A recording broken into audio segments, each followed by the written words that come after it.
Stability feels responsible. It feels mature. It feels like progress. But stability is not safety. It is exposure. The most dangerous moment in a person's financial life is not chaos. It's comfort that lasts too long. Because stability dulls urgency. And urgency is the engine of capital velocity. When nothing is wrong, nothing changes. And that's how people slowly price themselves out of the future. Stability creates the illusion of control. A fixed salary, predictable routines, known outcomes. The brain loves this. It relaxes. But wealth is not built in relaxed systems. Wealth is built in environments with asymmetric risk, where downside is limited, and upside compounds quietly over time. Stability removes that asymmetry. It locks you into linear growth in a nonlinear world. Your income rises slowly, while opportunity accelerates elsewhere. You are not falling behind dramatically. You are drifting behind invisibly. And drift is far more dangerous than collapse. Which brings us to the hidden cost most people never calculate. Stability freezes leverage. When income is predictable, ambition becomes optional. People stop asking, how do I multiply this? They start asking, how do I preserve this? Preservation feels intelligent, but preservation without expansion is decay. Capital that doesn't move loses power.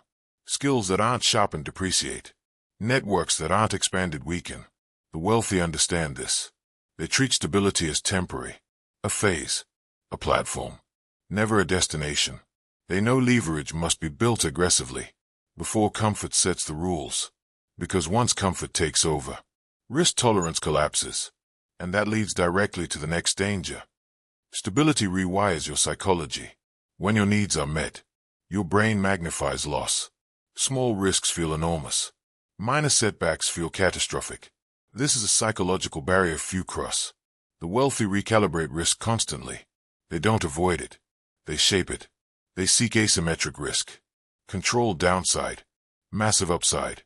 Stability trains the opposite instinct. It teaches you to defend what you have, instead of expand what you could become. So people avoid bold moves. They delay investments and skills. They hesitate to place bets on themselves. Not because the math is bad, but because stability made fear louder than logic. And over time, this fear compounds. Stability slows compounding in two directions. Financial compounding and identity compounding. When years look the same, so does the person. Same role, same thinking, same ceiling. A stable year feels harmless. 5 stable years is a cage. The wealthy are obsessive about this. They constantly ask, is this path expanding my future options? If the answer is no, they introduce friction. New projects, new responsibilities, new pressure. Not for chaos, but for growth.